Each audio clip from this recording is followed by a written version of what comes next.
Okay, we are ready to go, gang. I want to welcome you all to a great WCSS Beyondference. It's been awesome all year. It's been fantastic, and now we're kind of bringing everything to a head. I wish we were having a trivia this afternoon. We're not, but that's okay. My name is Chuck Taft, and I teach at University School of Milwaukee. And this session is a little bit of a hybrid of one I've done in the past, but I'm calling it FOCUSS. And before you correct me, Sherry, on FOCUS only has one S, the SS stands for Social Studies. I just wanted to make sure right away that everybody knows that I know how to spell focus. It's, I get it. But I picked up on that, by the way. Thank you very much. I appreciate that. But this is all about what I am going to sort of argue is changing the lens of learning. Changing the lens of learning for us as social studies professionals, because sometimes, I don't know how many of you all feel like this when we're teaching our classes and, whatever our content is in social studies, it's like, oh my God, we got all this stuff going on. It's going all our different directions, right? And then how many of your kids ever look like this? Or this? And then we look like this. I mean, that is me just with way better hair all the time. And part of the problem, I think, is that we have chosen to teach a subject, especially if you're doing history. But it's like we're teaching subjects that they're ongoing. They keep on growing and growing and growing. Like algebra. I think the algebra textbook doesn't get any thicker every year. All right.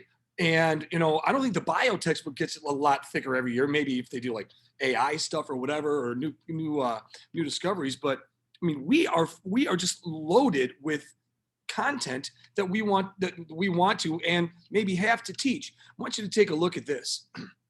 On the left, you have the national standards for American history from UCLA. All right.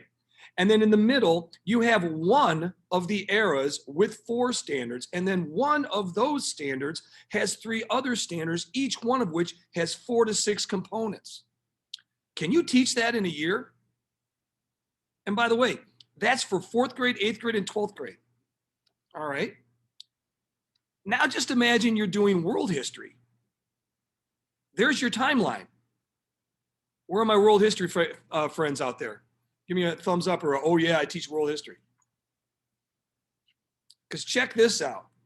I talk to Michael Matera about this all the time. So I got this cool ruler, right? See this? This right here is my content from, I start pretty much at the Revolution. So this is my content right here that I teach on a ruler, on a timeline. All right. That's American history from 1776. Other American history teachers might teach this much from here to here. But world history teachers have to teach this whole thing, right? And I like to do it in one country, and they got to do it like all over the place. We're loaded up. And then there's the geography standards from National Geographic. There's 18 major standards, but then each one has this whole litany of stuff. And then these right here, I don't know if you guys can see those very clearly. Those are standards for 4th graders. So that's why people are on social studies Facebook all the time with these kind of requests saying, I need, Industrial Revolution. I'm looking for something about Mansa Musa and the Mali Empire, all this kind of stuff. So my focus, my deal, my feeling today is that, is that we need some focus. That's what we need to do in order to really be successful, both for our students and for ourselves as teachers, especially now when we got so much more going on, right? And that word focus, other ways to look at it is, an anchor. We need anchors for our classes, for our learning. I'm talking about for our days, for our weeks, for our units, for our entire courses. We need targets. We need a nucleus. We need a keystone. There's got to be something that holds everything together. And it can't be this, in my mind. And it can't be this, in my mind. What we need is a hearth for our classrooms, for our daily activities, for our units of study, for our assessments, for our entire classes. We need a hearth. We need focus. And that's what this presentation and discussion is all about.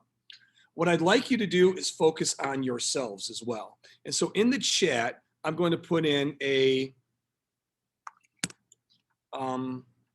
that's the Zoom thing. I don't want to do that. In the chat, I'm going to put in a link to a document that you should be able to copy, unless I blew up the link and made that mistake again. But you should be able to copy this doc right here. Nope, come on, where's my copy?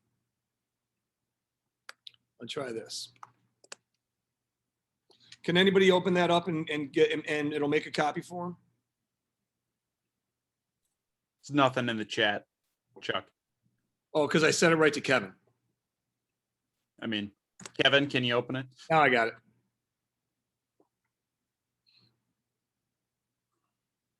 Does everybody see it? Works out okay. Derek, you're in? All right. It works. So this is a document because I want to focus on you.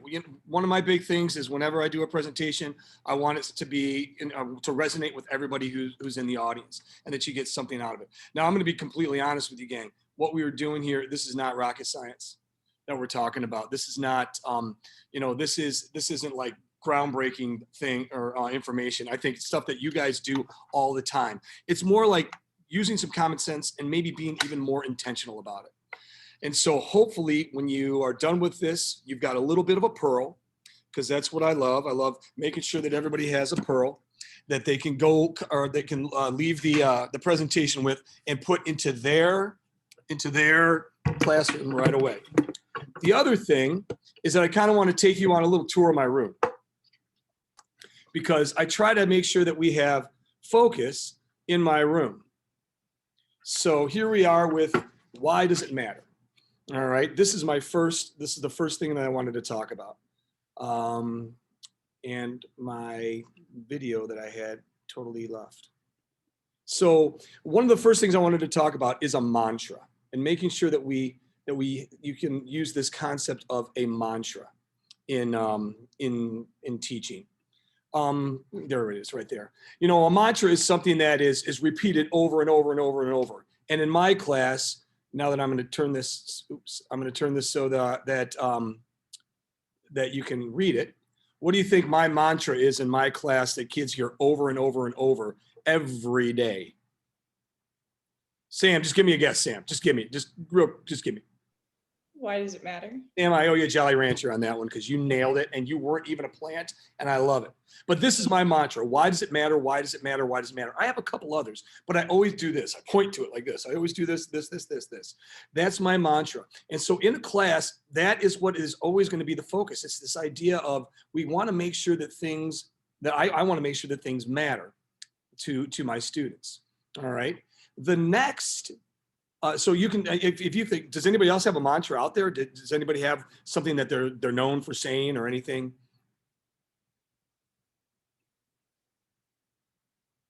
Anyone got one? Sherry's got so what? I can understand that too. That's a good one, right? So what? Why does it matter, right? Okay. Now, also, I do think that it's kind of fun, and some of these are fun too, but it's fun to have an icon. So let me get over to here. So here's my icon. I'm going to move with you. And I have these kind of things all over my room, but I have an icon, and an icon is it is something that we can focus on, something that sort of represents what's going on. And I have an icon, and actually I stole this idea from Jim Percoco, who is a great educator from the East Coast, and I've known him for a long time. But and he wrote a book, and he talked about that he had a love affair, and I do as well. And I tell my students this the first day of school, that I do have a love affair. I have a crush. My wife knows about it. She's cool about it. She understands, and that my crush, my love affair, is hanging in the room, and it is the beautiful Cleo. Okay, the muse of history. And so I use Cleo all the time, and kids use Cleo. And sometimes I'll say, hey, would Cleo approve that? Or Cleo really thinks you did a good job. And, kids will say, hey, Mr. Tatt, look, Cleo's kind of looking at you. She's kind of checking you. She's checking you out. That's cool. So you can have an icon in your class. Is there something fun that you can do in order to, sort of make things creative, but also it's a reference point. It's a focus. I was thinking, there are some cool icons that I think you could have. If I'm doing a civics unit or a civics class, my icon might be Alice Paul. Or if I'm doing Wisconsin history, my icon, we always refer to Jacques Marquette, and you could just say, what would Jacques say? Or, link everything back to Marquette. If you're doing an econ class, the icon could be Adam Smith or Karl Marx or both of them. And then I have a buddy who teaches in Missouri, Ryan Steffens, and his icon is Indiana Jones. And everything they do in that class, in this gamified class, revolves around an Indiana Jones theme, an Indiana Jones setting. So if you can think of an icon for your class, I think that also gives kids focus. It gives them something to come back to, something that is central to your class and your story. Now, the next topic, the next thing I think can provide focus in a big class, in an overall curriculum, is etymology. Now, most of you probably know, but etymology is the origin of words, word origins. And I love word origins. I know it was, that was always great for me, like, pickup lines or whatever. So what do you like to do? I like the origins of words. Oh yeah, real cool guy, right? But word origins are awesome. And they're a great way to provide focus or an anchor for an entire class. And I don't know if any of you, or if many of you actually know the origin of the words of the classes that we teach. So how many, can you give me just a raise of hand? How many of you are history teachers? You teach a history class. So Derek does, Andy does.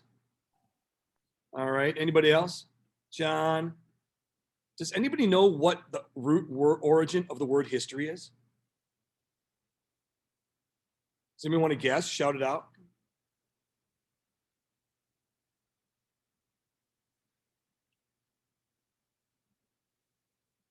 What do you think? Sherry, what do you think? What is it? Come on, I'm putting you on the spot. I know you are, because I know geography is, I don't know history, but it's his story. Right. So and some people will say, oh, it's so, and if you think about it, people will say, oh, history, his story. His story. It must have to do with story. It must have Story, to do, right. or we think of the definition of history and they always say it's about something in the past. So everybody says, oh, it must have something to do with time, right? No. The etymology of the word history, which provides focus to my class, is this. It's inquiry. The word history comes from inquiring, to learn through inquiry, asking questions. That's what history is all about. And just that right there is what I talk about on the second day of school. When we start talking, and we'll talk in a little while about answer questions, but history is essentially asking questions and learning through inquiry. That right there can give you the framework, or can give you a focus, a nucleus for your entire class. How about political science or politics? It comes from polis, right? The city, one city, what you are a citizen of. Economics, the economy, right? What does it come from? It comes from your house.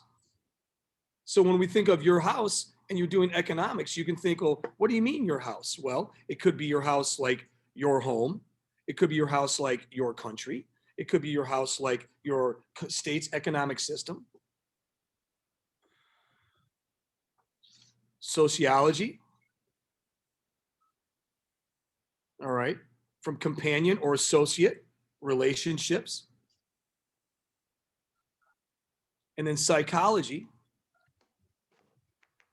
The soul, the study of the soul. Tell that to students the first day of school and say, what are we really talking about? What's our focus here? Our focus is the study of the soul. And of course, Sherry, what is geography? Is this writing about the earth. The earth, geo. So just that can give kids that focus, that anchor, or that, like I like to say, that hearth. Because guess what the origin of the word focus is? Hearth. The fire at the center of a room. That's what focus actually means from its word origin. Cool stuff, right? And it kind of gives you that. Now, also for a class, you could have some framework. Okay, and I'm going to move over here because I also think that this focus should be visual. Now, you're also probably going to say that, hey, Taft, you know what? Doesn't all the stuff in your room actually lead people not to focus? Well, yeah, that's also an issue too, but I'm talking more the academic focus. But we also, in my class, I try to use a framework, something that's recursive, that goes over and over and over. And in my class, I try to use what I have behind me right here and what you'll see on the screen. That framework is thinking like a historian. It's a great publication from Wisconsin Historical Society. Our good friend Bobby Malone was one of the two creators of it. I use this all the time. These 5 concepts, these 5 areas of historical thinking are over and over and over and over. All right. We've got cause and effect, turning points, change in continuity through their eyes. And my favorite is using the past to understand the present. I put these on assessments. I put them on tests. I ask in the middle of class, I'll say, hey, which one of these skills are we learning right now? And it gives kids focus about history, about this whole gobbledygook of stuff that they got to learn, right? But it kind of frames it into what do historians really do? Because that's what we want. We're not trying to get kids to, even though Eric went to Jeopardy, that's not what we're really trying to do, is to fill up kids' brains with facts so they can win money on Jeopardy. We are trying to get them to think like historians, or like, when they study civilization, does anybody use grapes as sort of a framework, something that happens over and over and over, the structure of their study? Or in economics, we've got the 6 core principles of economics about people making choices. This allows kids to bring anything that they talk about in class and have some sort of focus. It comes back to an anchor. It comes back to a keystone. Like these right here could be the keystone to a economics course. And interestingly enough, if anybody saw Stephanie Wager's introduction today, she talked about the civics bill and the civics report that has been developed and is, they're pushing through for $1 billion. What I love about that civics bill is instead of saying, here's all the content that we need to teach, instead, they're doing a framework, or as they call it, a roadmap, which is kind of the same thing. All right. So at this point, I want to focus on you. Hopefully you've jotted down some ideas or typed it in some ideas, whatever. But does anybody have anything right now? I want you to take 30 seconds to a minute. Anybody have anything in their head that they could add to their classroom when it comes to an icon or a mantra or a framework, or even using etymology? Any way you can use that in the next couple of days. If you want to type it in the chat, that's cool. If you want to say it out loud, that's awesome as well. But I just wanted you to have some time to think about your course as well. And Kevin, what's the premise of the whole 4th grade textbook? Thinking like a historian. Oh yeah, the Wisconsin textbook. Yeah, I mean, it's that verbiage. And what also I would add too, when it comes to the thinking like a historian, is that is also used in our 7th grade history class. So that there is, and Michael uses it in 6th grade. So it's recursive, and they're hearing these terms over and over and over. Okay. All right.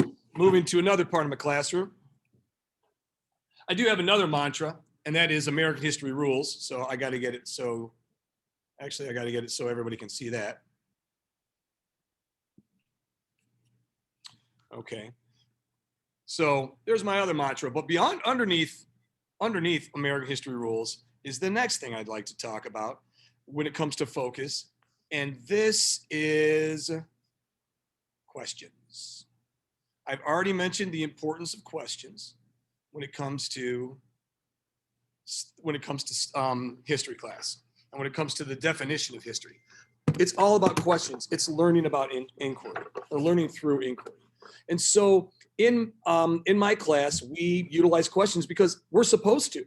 mean, if you think about it, this is our inquiry arc. We just developed, and many of you helped write the new state standards for social studies in Wisconsin. And the first standard is inquiry. And I share this with my students too. When we talk about learning about questions, we had a great presentation a couple weeks ago, was it? With Chris Heffernan about learning through inquiry. And again, some of the things that I wanted to bring up here is if you are ever in a situation in your class where you don't know what to do, you're one of those people on Facebook saying, I got to teach the XYZ affair and I don't know what to do. Go for questioning, go for inquiry. Make it an inquiry-based assessment or an inquiry-based activity. And that will give some focus to the XYZ affair or whatever you're talking about. Now, when it comes to questions, I usually divide them into three things. We got our compelling questions, our essential questions, and our guiding questions. The compelling questions, that's really big in the C3. I tell my kids that's what's like hitting you in the heart. What do you just really not know? What are you dying to know? What's compelling you? And I have them use a compelling question for their National History Day projects. But also when we go to Washington, D.C., they have a compelling question that they want answered when we go to D.C. Essential questions, I'm sure most of you are familiar with those, but those essential questions are the questions that are colorable. They're debatable. They might not have a right or wrong answer, which is great for inquiry, and it helps you focus on focus an activity, an assessment, a class, whatever. We just debated in my class an essential question: was American imperialism right or wrong? They still had to know all about American imperialism, and they had to know the content. But then to answer that question, they had to apply their knowledge and not just get it from me. It's more constructivist. And so an essential question can guide a day, or, a day in your class or an activity. It can guide a unit. My other favorite ones are, were the 1920s the best of times or the worst of times? Was the Wild West good, bad, or ugly? Was the New Deal, did it have a positive legacy for the United States? And of course, the best debate we have is, should they have dropped the atomic bomb in 1945? Kids love that one. Were the 1950s really happy days? All of those kind of questions, they're essential because they are core to the content, but they also don't have an answer. My third type of question is guiding questions, and that's what's up on my screen here. So I want to make it so that we're not going backwards. We're up on my board here. So I have 10 guiding questions that I use all year long. And these 10 guiding questions, I point to in every class. And I tell kids, when you walk out of my room, you don't need to know the Jeopardy stuff. That'd be cool. If you get on Jeopardy, say thank you to me. I'd really appreciate it. That's awesome. But you don't need to know that stuff. What I want you to be able to do is be able to discuss and answer, have a conversation about each of these questions. Has America always provided for and protected all Americans? What role have political factions played in our society? These aren't really essential questions because they kind of do have answers, but still they allow kids to focus. They bring like when I'll tell students, and Heidi Hayes Jacobs, who does curriculum mapping, said it as well, that essential questions and then these guiding questions, they should be like Velcro. Whatever we're doing in class should stick to this. And if what we're doing in class doesn't stick to one of these questions or our essential questions, then I must be off topic. And one thing I often do, even on an assessment or on a test, is I will say, for one of the biggest ones is when we do the Depression and the New Deal. One of my test questions is pick 3 of these questions and tell me how the New Deal, the Depression and the New Deal, helps us answer these questions. Which is, so kids are focusing back to this, and we keep on coming back to these over and over. That recursiveness, in my mind, that's what provides that focus. Okay. We also, of course, have skills that we want to focus on. So when it comes to our skills, that's what I've got over here. And I'm sure a lot of you do this as well. You have different types of skills that you're trying to get your students to really focus on. And if you are wondering, if you're, again, if it's like, oh my gosh, I have to teach, American imperialism, and I don't know what to do with American imperialism. I never taught American imperialism before. Well, maybe turn it into a skill-based activity.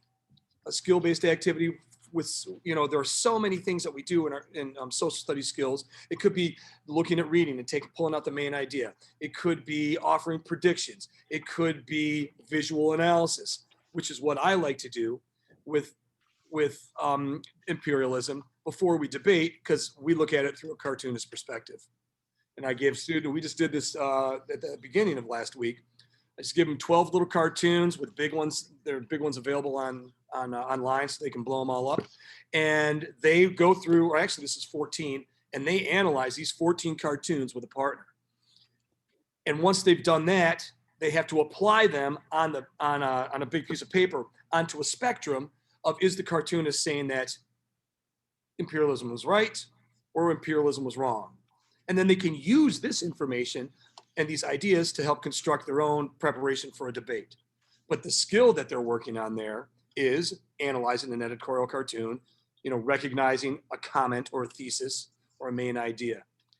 And that allows them to understand, well, what are we doing today? Instead of, read this chapter and take notes, or watch this video and take notes, and then I'm going to ask you questions about it. We can't do that with our kids. Our kids need help, hopefully some direction, but it also should be direction that allows them to construct their own knowledge. The other big focus on, if you've seen a couple of my presentations before, you'll know that I'm a big one on, is targets, learning targets. I don't know if you can give me a thumbs up or a hands up if you guys use learning targets. I do them as I can statements. Learning targets, to me, it's the way, it's the way that we need to teach. It's the right thing. It's the right thing to do. And what they do is they offer kids exactly what the purpose is of their learning. And I put them on their assignments. I put them on their assessments. They are visible. They are visual. They are there. I have kids self-assess. I tell kids that once when you think you're done with this, check out your learning target and you tell yourself, how do I feel about this target? And that also leads to the assessment. When we analyze the preamble, we do it by explaining the 6 goals and applying them to the current society. So then when I quiz them on it, when I do an assessment on it, we do the same thing. So those targets, instead of like, what do I need to know about the preamble? What do I need to know about the preamble? You need to be able to hit the target.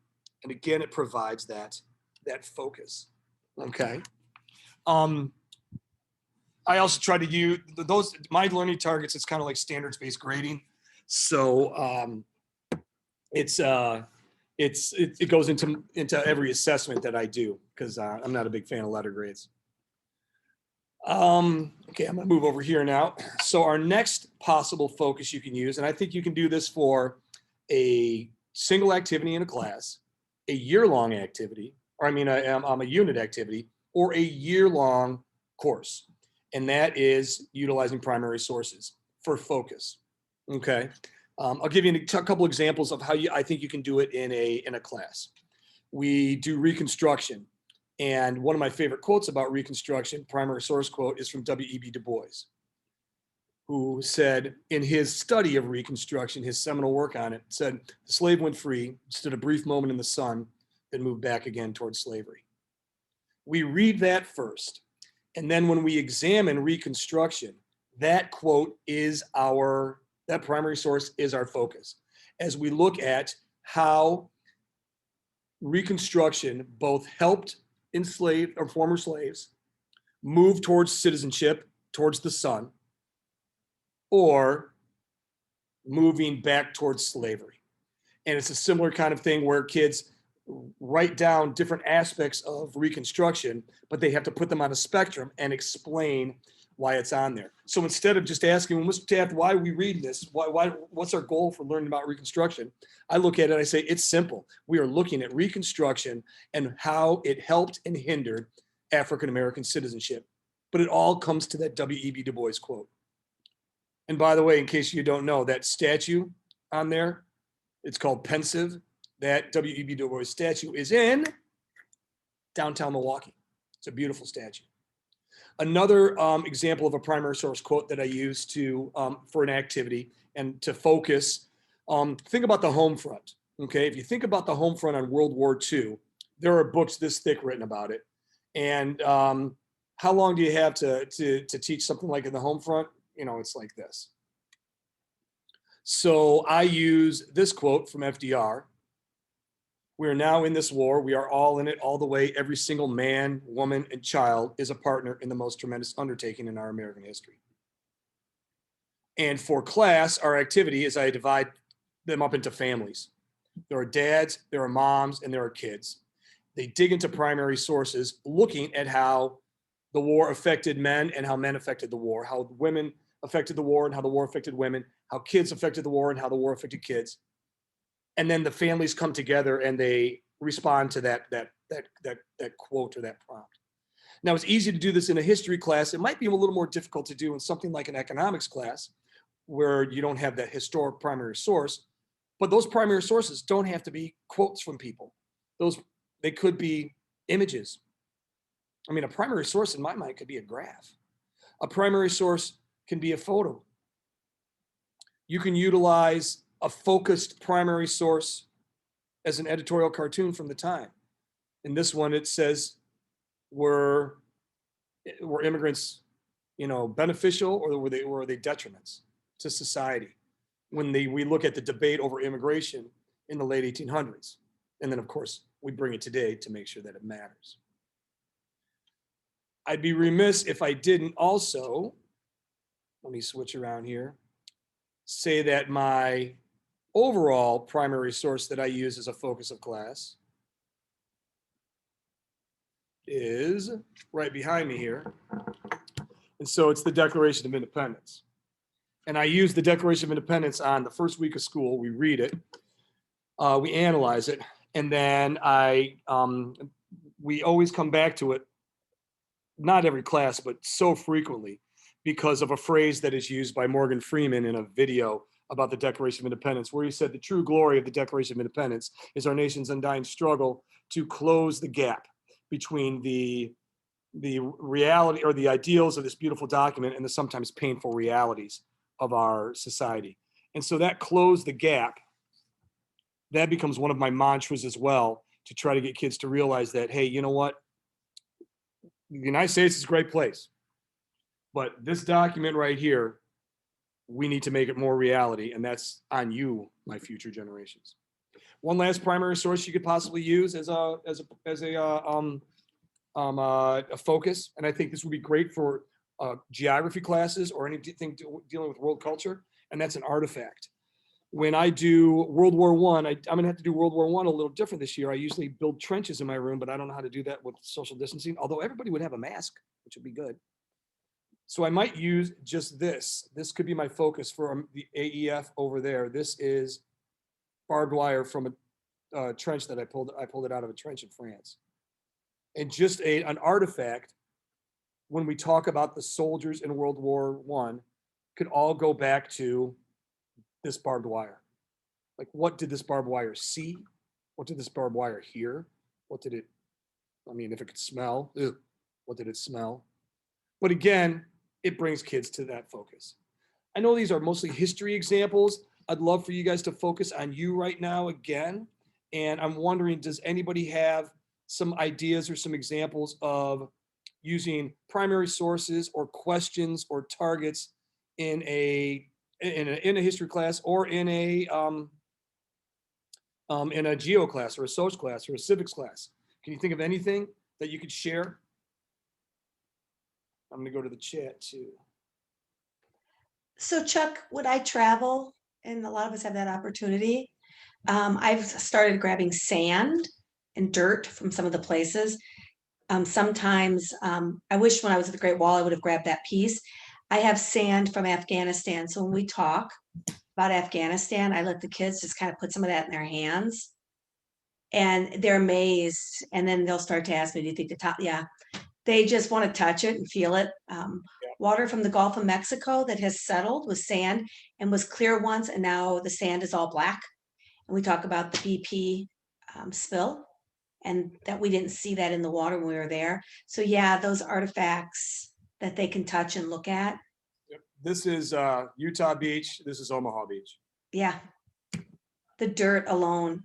I'm always afraid through customs, but nobody's taken it. I got these through customs, and I was worried that they would think, what's that powdery substance in that bottle? Yeah, I had some from a white beach that looked like cocaine. I'm like, oh, well, I guess if they take it, they're going to take it. So that's a good one for geography anyway. David mentioned Supreme Court cases do a great job of putting together Mhm. stories. If you think about that, I mean, David, I was thinking for, if you are doing the First Amendment and you're doing the First Amendment in school or whatever, your primary source focus is Tinker, right? I mean, we met Mary Beth a couple of years ago, but just that can be your primary source. Mhm. Great essential question for world geography or world cultural classes, especially for younger students. Our fifth grade teacher, Will Piper, his is how are people around the world alike and different? Mhm. And that's the focus of his entire class. Mhm. And anytime they're talking about these, random things that it might seem that kids don't know about and they're learning, why are we learning this? Bring it back to that one question, right?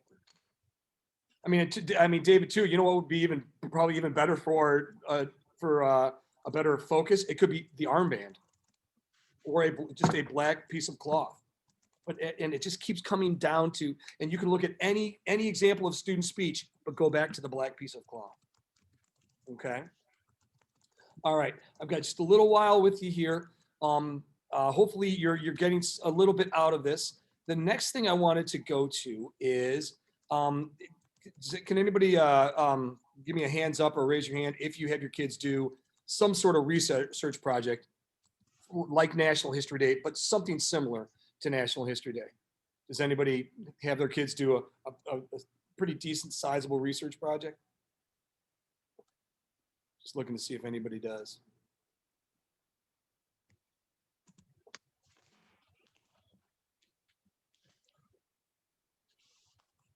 All right. Because what ends up happening, I think, sometimes with a research project is this. Let me sneak back right here. Sometimes kids, this is what their notes end up looking like. Right? Has anybody ever had that problem, or have any of you ever had that problem when you were doing the research? And then there's this. So I have kids do National History Day, and seriously, a long time ago when we started, they would just have notes all over the place, and we wouldn't know what to do. I mean, if you just keep taking notes out of books, all you're doing is like just copying stuff out of the books, and then you're kind of messed up. So I used something that I learned in the DBQ project, which was developed actually by a guy from Shorewood, Wisconsin, and he uses research buckets. Okay. Research buckets, think about this. You've got all of these notes right here, and you feel helpless. But what if, as you're writing, you put them into buckets, which becomes much, much, much more organized? It's kind of like color coding them. As you're writing along, you can have highlighters, and of course, you have to develop your buckets ahead of time. But when you develop your buckets ahead of time, then you take notes and you put it in a bucket. Now, I once had 2 girls actually buy 6 buckets and put it in a bucket, but you can highlight it. And we talk about what would your buckets be? And these buckets would be, another word for them is subtopics, but I like the physical focus of you're going to put something into a bucket. I'm going to put it into here. I'm going to put it into here. I'm going to put it into here. You put those notes in the bucket. And then they go, well, Mr. Taft, why do we do this? Okay, so you're done, you think, with your research. And by the way, those buckets are, each one of them also has a guiding question in it that they're trying to answer. When you're done with your research and you're ready to assemble your project, your buckets becomes your organization. And they allow you to have focus or sort of an anchor for your actual project. If you're doing a website, what are the 6 pages of your website going to be? Your 6 buckets. If you're doing a paper, what's the outline of your paper going to be? Your buckets. And I just tell them, now it's just time to dump out your buckets one by one. If you're doing a documentary, those are the 6 sections. If you do an NHD exhibit, those are the different areas of your exhibit. And once they see that, they go, oh my God, this is so much easier because now I know what to. And I say, what? Now I know what to focus on. And then my historical heart just kind of beats. So that's a really, that you can do for any research project. Kevin, I don't know if this would be something that's helpful in fourth grade, but I think that would be the most, one of the biggest things you can do for kids is help them focus their research, because they might not know what they're doing if they've never researched before. The mini Qs have the buckets already ready Yeah. for them.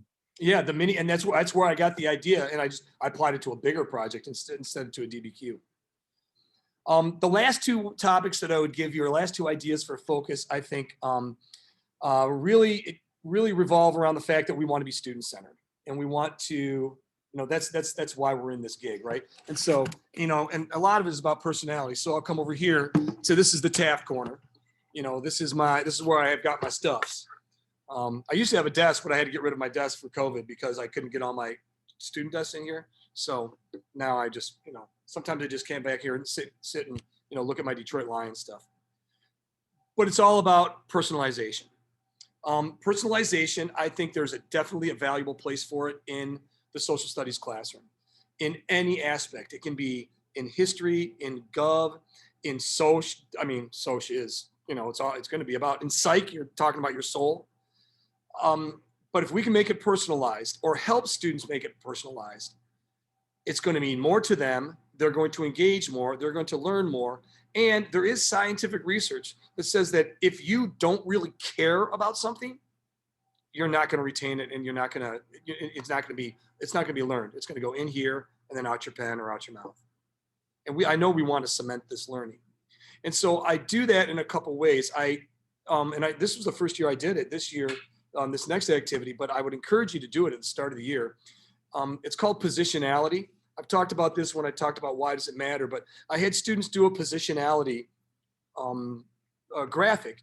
That was their first assignment, because I told them that we all look at history, and I think we look at government, and we might look at economics. We definitely look at the world, but we all look at it through a different lens, through a different focus, and it's us, because we're all different persons. And so I had the kids, and I shared my own. I said that everybody has some sort of bias or focus or lens that they are looking at the world through, or they are looking at government through. So let's identify those. And so kids did their positionality, and they talked about their interests. They talked about their ethnic background. They talked about their religious background. I bring up, they talk about being able-bodied. They talk about, gender. They talk about family, all of that. And so we can go back to this during the year, and I can say, now think about this from your positionality. What are you interested in? Or can you see how you might look at things differently than others? And it really helped this year in during the electoral college process, because we recognize that everybody has different positionalities. It was also cool because it was the first activity I did. So guess what I learned right away? A ton of stuff about my students. It's one thing, some kids use the Bitmoji thing that was kind of, hot and hip and trendy this summer. But I would encourage you to do that, and then take that positionality and encourage it at different times throughout the years. There is still content that we want everybody to learn, and we want everybody to understand and know. But there's also areas where I think you can have kids take their positionality, what's meaningful to them, and dig into an era. We can't teach everything about World War II. And our kids, if we try to teach them everything about World War II in a US class, in a European class, if we try to teach them everything about, economics, or everything about political science, they're not going to keep it all. But if we can get them to look at it through their own lens, something that's compelling to them, then they're going to retain it. So I had them do their World War II story, what they feel is compelling, not them as if they were in World War II, but what do they want to learn about for their positionality. One girl wanted to be a doctor. She chose Charles Drew. One girl wants to be an animator. She chose Walt Disney. One girl was really pushing for women's rights. That she was 4 years ago, actually. So she chose Rosie the Riveter. They still had to use all those great inquiry, reliable resources, all these, skills and standards that we are hitting, but they got to do it through their positionality. And then we shared them all. And so what was also cool is that all of my students realized that, oh, we all have different interests about World War II. And I'm really excited to learn about what you learned about, and it opened up for conversation. The last thing would be life lessons. And I'm going to come over here to my last one, last part of my room. I've got my big ideas and life lessons up here. It's backwards, so I want to make sure I do this. So big ideas and life lessons. And then all around my room, I've just taken big ideas and life lessons from people that we come back to over and over and over, including my favorite one from Frederick Douglass. And that idea of big idea and life lessons can help focus a class. I think it can help focus a lesson, but I think it can really help focus an era. And so my favorite one that we've done is using big ideas and life lessons with the civil rights movement. Because when it comes to the civil rights movement, I think there's content that we should know. But what we got to get out of the civil rights movement, what we want our kids to get out of the civil rights movement, should be less about here and more about here. And so we look at life lessons from the civil rights movement. I don't assess them on their knowledge of what happened at Washington in 1963. What happened at Stonewall? What was the feminine mystique about? That's not what I assess them on. Instead, it's what lesson can they take from any aspect of the civil rights movement and apply to them, to their positionality, to their person, to themselves. And so this is where kids actually come up with lessons from the civil rights movement and how it affects them. They internalize it. It's powerful. I've gotten amazing pieces of art, podcasts, and some of these lessons that they come up with are things like, there's strength in numbers, but there's also the power of the individual, that words matter, that ordinary people can do extraordinary things, that violence is not the answer. These are things that kids have come up with, and I'm thinking, if you learned that and took that out of my class, I win, because we learned, and hopefully we're moving in the right direction as a culture and a country, as a community and a country. Okay. So gang, that's the last thing. I wanted to give you one more opportunity here to focus on you. Ooh, follow one course until successful. Stacy, stolen. Love that. That is awesome. Does anybody have any other questions or any other comments? Anything to share? I want people to, we're a community of learners here. So if there's anything that you want to throw in there, I gave you a lot of American history examples. So yeah, Stacy, I'm going to borrow it from you. So I'll just say I borrowed it from you. I'm not going to make you the origin of it. Okay. Anything at all? Hopefully, did everybody get a pearl? One or two, I hope. Something you can use. I'm on spring break, so I'm not using anything next week or the week after, but come April, I've already got some cool ideas about primary sources and some stuff I heard from, and then also I got to read Strongman. All right. All right. Well, hey, everybody, I really appreciate you being with me here. In the immortal words of the great philosopher Ted Lasso, I appreciate you. If you haven't seen Ted Lasso and you want to learn about life lessons, watch Ted Lasso. It's a great show. There was a question about the presentation software that I used. It is Prezi Live Video. It is it's fun to play with. The only negative, honestly, if you have stuff all around your room like this, is it flips, it makes the words backwards. But it's really, really cool because you can control it. You can make it big, you can make it small, and then you can make it disappear, which is kind of neat. Just a different type of presentation. I experimented when we were virtual. I know many of you probably are virtual. So it's Prezi Live Video. It's kind of cool. All right. Anything else from anybody? All right. I appreciate y'all. Thank you very much. There are no replica Super Bowl trophies, Andy, for the Lions, because in order for there to be a replica, there actually has to be an actual Lions Super Bowl trophy. But I'm not giving up. It's happening. Happening. Okay? All right, my friends. If I don't see you at any of the additional sessions or with Dr. Love, I appreciate you. Thanks for doing what you're doing. I hope you all get a spring break, because I know not everybody does, but I hope you all get a chance to relax, recharge, rejuvenate, hit the ground hard until June, and then really relax, recharge, and rejuvenate. So thanks for being here. Take it easy, all right? Thanks, Jack.